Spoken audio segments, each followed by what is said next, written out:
Thank you very much, Henry King. Benjamin Ferencz.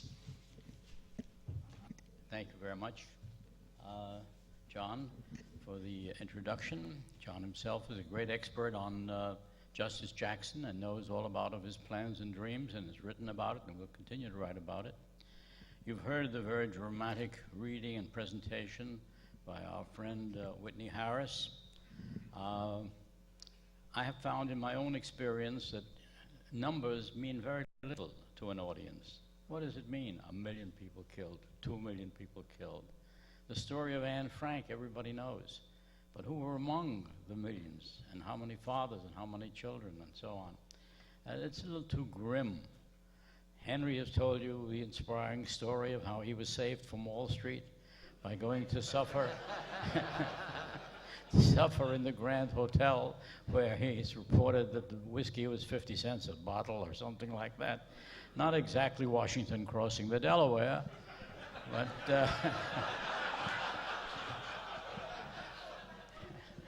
but in fact, you know, we had no idea at that time that we would be sitting 60 years later and discussing it. I'm sure that none of us would have dreamt that that was at all possible.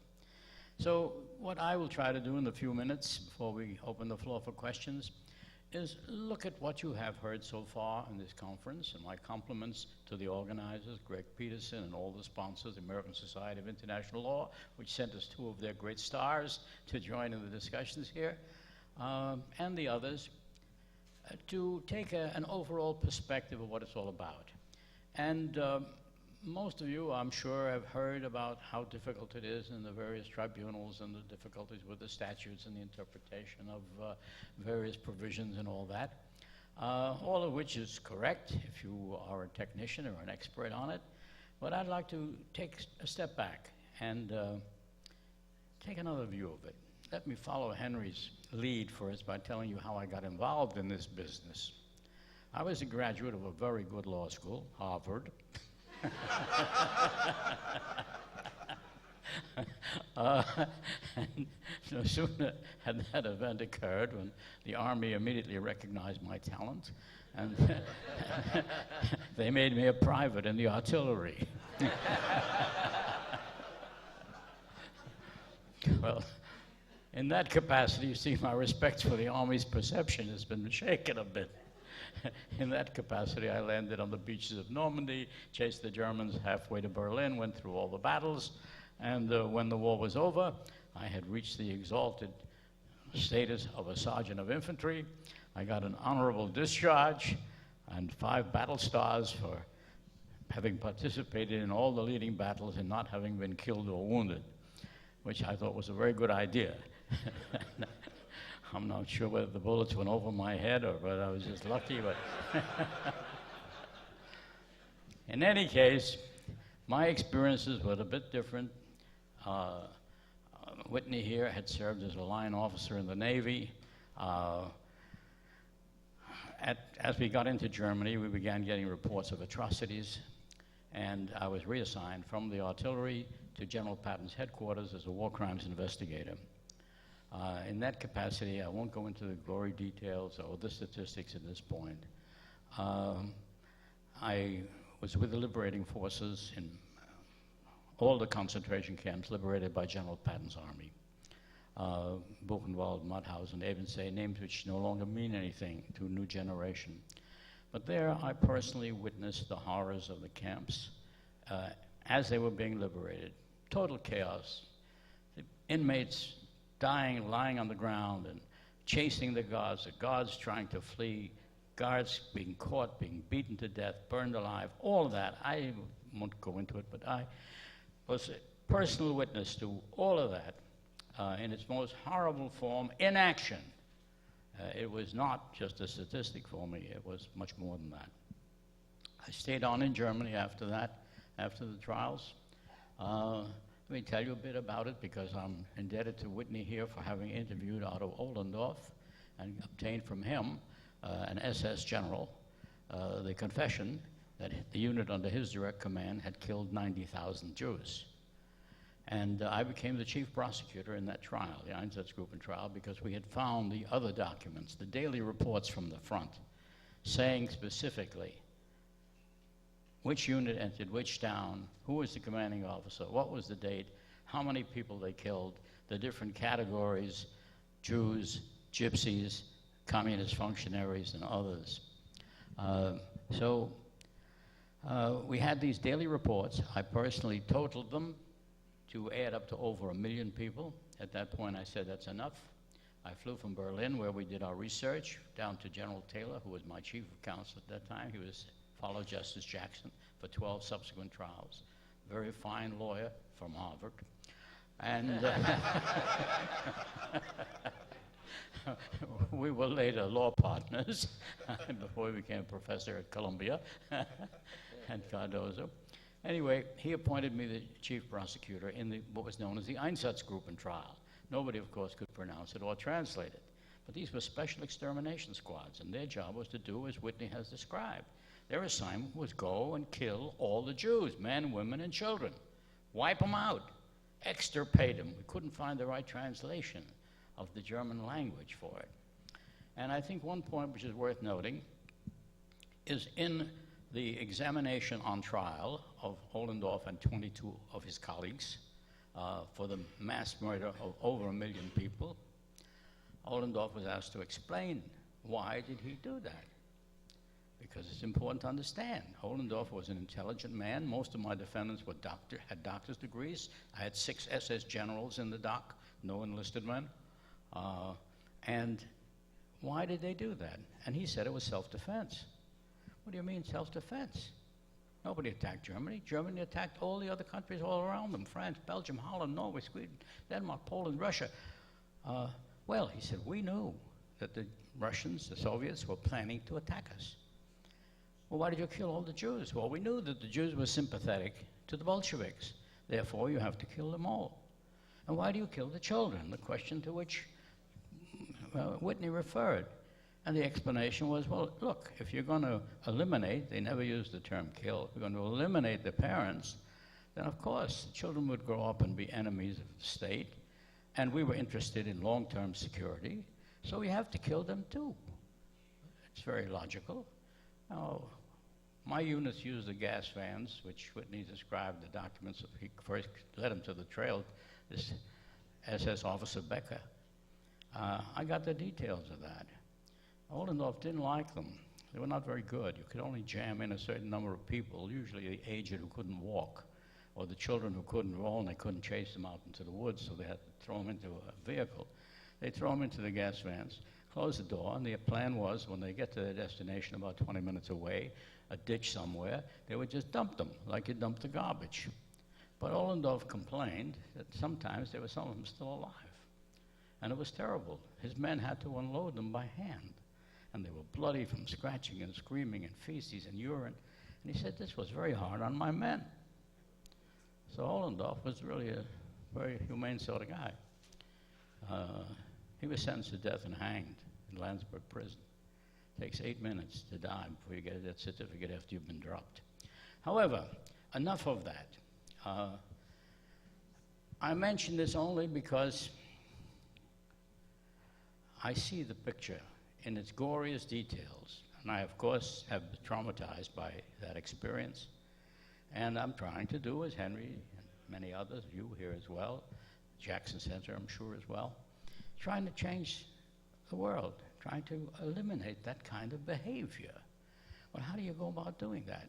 And it's very easy to be discouraged. You hear all the complaints, how difficult it is, you need a budget, you have to have an approval, you have to have judges, you have to have this, you have to have that. But I take a long-term view. Even though I'm somewhat younger than my colleagues here,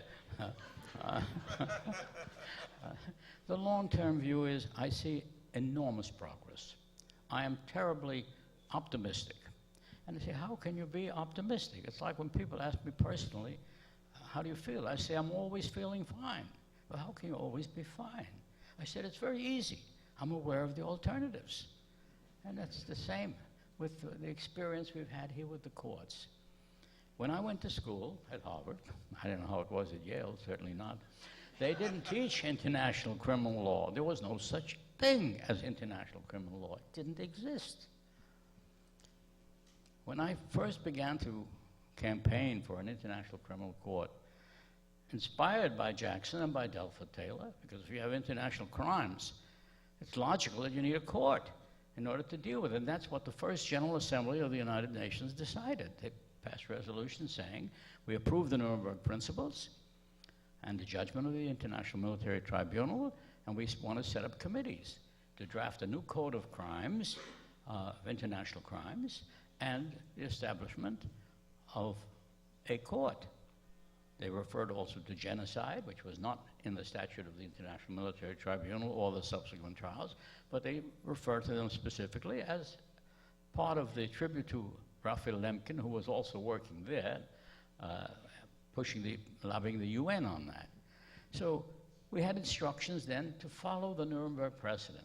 And what happened? They set up committees. By the time I got interested in this, I began to sit in on all those committees. In no official capacity. I had a big advantage over everybody there. Nobody could fire me because nobody hired me. And I could speak the truth. And I began to write articles and books and all kinds of stuff. Anyway, believe it or not, after at least 50 years of personal effort, about 60 years from Jackson's effort, we do have an international criminal court. And that is quite a remarkable thing. Both of these gentlemen were in Rome. He was sitting next to me for a while. Henry I never did find, but he was eating pizza somewhere, I guess. There's no pizza in Rome. We do have an international criminal court, and they had about 1,000 points in dispute before they went to Rome. They bracketed them in the... to reach agreement on that was very remarkable. The only thing they couldn't reach agreement on was the crime of aggression, and I'll come back to that in a moment. But first, because that's too important to just pass it by, particularly since Professor Newton has raised certain questions about it.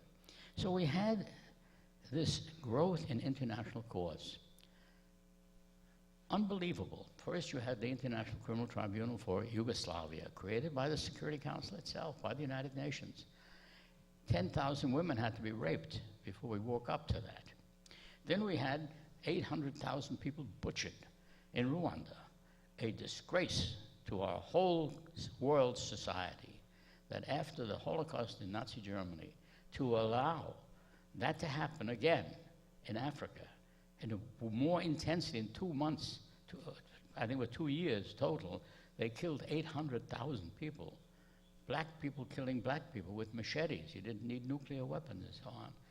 So, but we had a court. We set up a court as an answer to that. And then we set up the other courts you've heard about, Cambodia, Sierra Leone, and then you've gathered here together those gentlemen who are now responsible for prosecuting some of the people who are involved in those crimes. Let me add another note which is often overlooked.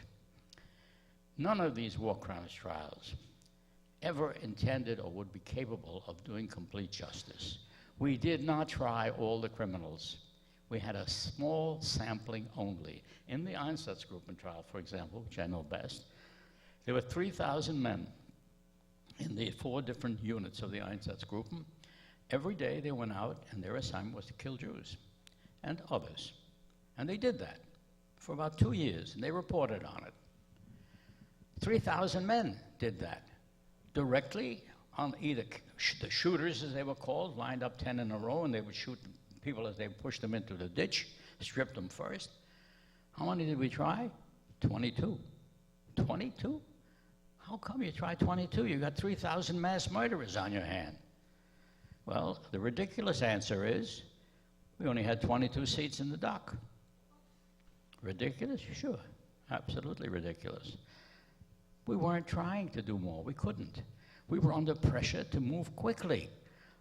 If we tried to try 3,000 people, we'd still be sitting in Nuremberg with probably not more convictions than we got in that one case, because it petered out as time went by. So none of the war crimes trials can do more than just a sampling of some of the leaders who are bear top responsibility for the crime. If we succeed in doing that and creating a historical record, we will have made great achievements. We will have shown the victims that we know and we care about what happened to them. You had a very interesting address, some of you may not have been here. Lucy Reed, the new president of the American Society of International Law, referred to the fact that we now have for the first time in a criminal statute a provision that the victims are entitled to compensation for their injuries as well as representation during the course of the trial. The details of that have still to be worked out. There will be enormous difficulties. But the fact is, that's another step forward. And I'd like to look at the alternatives and the progress. And when I look at it just from the point of view of courts, it's fantastic. It's fantastic. When I started working on it, they said, Benny, you must be crazy. You're never going to get this kind of courts. I said, I know that, but I'm going to try. And lo and behold, unfortunately, the tragedies came along which stimulated the creation of the courts. And I hope we will be able to go further without waiting for tragedy. And we'll follow Jackson's advice. The greatest tribute that power has ever paid to reason was to subject their enemies to the judgment of the law.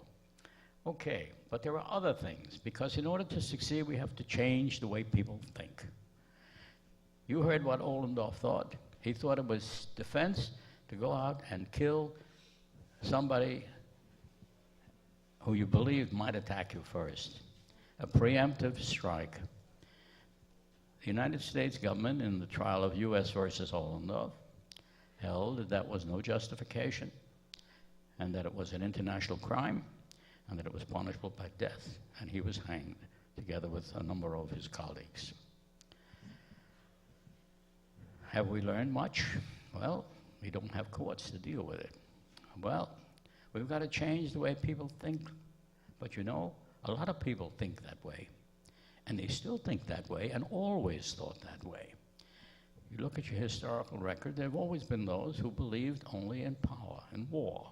Bismarck, General von Moltke's big correspondence on that issue.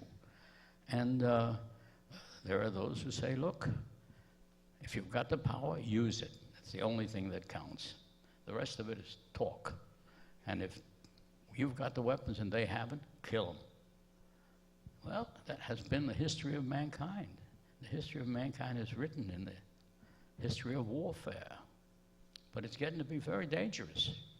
Nuclear weapons, chemical weapons, you know, we can kill everybody several times over.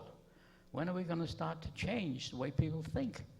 It's enough to frighten you, except if you're like me, you look at the alternatives, see the progress. We've made enormous progress there too. I look in the audience here, I'm glad to see some black people here, because we had a time in this country not long ago, 150 years ago or so, where white people thought it was perfectly legitimate for them to own black people because our economy depended on it. They picked the cotton, tote that bale, etc. And so we had slavery, and we had the emancipation finally. Today, nobody talks about slavery in the United States or in most other countries of the world. We also had the emancipation of women. Our Constitution didn't give them the right to own property or to vote. Now we're lucky if a man can get on the bench. The first 6 judges elected to the International Criminal Court were women. I was watching this on my computer screen in Florida, and I said, my God, they're not going to let a man on the court. But these are signs of great progress. We have also the very fact that we can call this the international humanitarian law dialogue. There was no such thing as humanitarian law. It didn't exist. You had, human rights, people talked about it, but to have something organized, to have a genocide convention, took 40 years to persuade the United States to ratify it, subject to all kinds of conditions. That's a reflection of what I have told you. There are people of good intention, who see things differently. They think it's glorious to march and die for your country. I think I'd rather have them live for their country. But it's a point of view, and that point of view still exists. Now, let me touch on that in connection with aggression. I have devoted, since the creation of the International Criminal Court, to only one topic. I'm getting on in years, not as old as Henry, but I thought I can't focus on everything. I did for a while focus on everything. I know improving the United Nations disarmament, having a review conference for the UN Charter, an international military force, all the things we were supposed to do in order to have a more peaceful world, and I'm focusing on the crime of aggression. This was debated, and I sat through the debates for about 30 years. Remember, Jackson said the most important accomplishment in his life, and Telford Taylor echoed the same, and John Barrett is the expert on that, was to condemn what had been a national right and make it an international crime, and that was aggressive war. And the arrangement made was that the use of armed force was prohibited by the United Nations Charter, which binds all nations, including the United States, except if the Security Council authorizes it, or in defense against an immediate armed attack, and then only until the Council can intervene. That was the rules of the game. Despite that, aggressions have been committed in many places and are being committed as we speak. So it seemed to me important to try to carry out the sense of what Jackson and Telford Taylor and the other courts that worked on this in those days meant. And my motivation is not to diminish the United States. On the contrary, my motivation is to save the lives of all those poor guys like me and the girls now who go out and will be killed. Mostly be killed civilians in war these days, you know. I want to save their life. I've seen what it means. And I don't know how to do that, except trying to prevent war making. If we could prevent war making, how would the world look? Imagine if we'd had an international criminal court in existence before the first Iraq war, and we were on the outskirts of Baghdad, and we told General Schwarzkopf, go in and arrest the criminal who's responsible for attacking a friendly neighboring Arab state and going into Kuwait, clear act of aggression, accompanied as all such acts are by crimes against humanity and war crimes. Arrest him, put him on trial, sentence him. What would the world look like today if we had done that? We'd have had no Iraq war. We would have saved thousands of lives. We would have saved billions of dollars. And we could have found an authorization in the Security Council resolution which says, go in and expel them, the aggressor from the country he's invaded, and restore peace in the area. That would have been this clause, which you'd have to stretch a bit, because they didn't have in mind to put him on trial, but to stretch it a bit and put him on trial. It's better than stretching him a bit, stretching the charter a bit by ignoring the Security Council, because that undermines the rule of law. And when you start to undermine it, you don't know who's going to undermine it next. So it's a dangerous situation. And let me conclude, because I would say that law has been evolving very slowly. It's an evolving process. International law recently came on the scene, relatively. It's like a newborn babe. It cannot function. It needs help. It needs training. It needs experience. It has to be nurtured. It is moving in the right direction. Certainly it is moving in the right direction. And we must not be discouraged by the little incidents that come up or the differences of opinion among people of goodwill. Differences of opinion are natural in a democracy. America is a great democracy. It's not a country where you expect one opinion. You expect many opinions. What you have to do as rational people is to weigh the alternatives and say, which way is it better, not only for us, but for all the rest of the world. We must begin to have what I call planetary thinking, that you recognize that we are all inhabitants of one small planet. We must share the resources on this planet so that everyone on it can live in peace and human dignity. And it can be done. Don't tell me it can't be done, because it has never been done before. Nothing that is new was ever done before. If we can go to the moon, spend $1 billion or whatever it cost us to get there, and come back with a bucket of dirt and consider it a great victory, why can't we arrange a system whereby you settle your disputes by peaceful means as required by law today? Why can't we do that?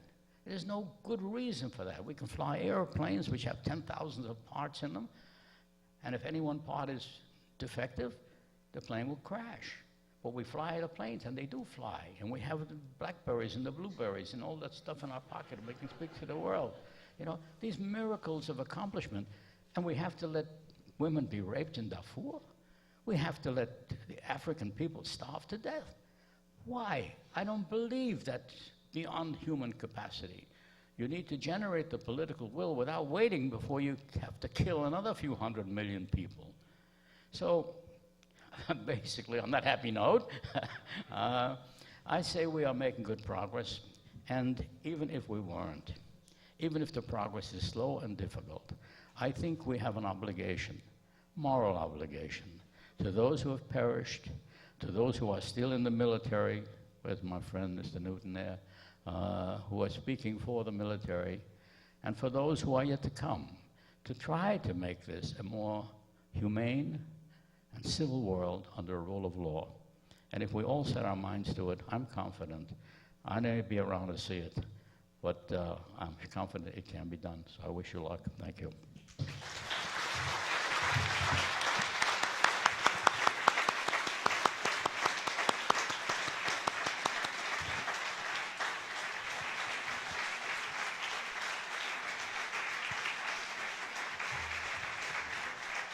Thank you, Ben Ferencz. Under Lucy Reed's leadership, the ASIL currently has a project a very high-level task force project to think about and make some recommendations about what should be done regarding the future of the ICC. And I have one idea to toss into the hat. It's not original. I credit my legal advisor, Anna Harris, Whitney's wife, for thinking of this yesterday. On January 20th, we're going to have a new president, and he will have a new Secretary of State, etc. And I hope these people sit down with these men and listen to some of the wisdom that we've heard today.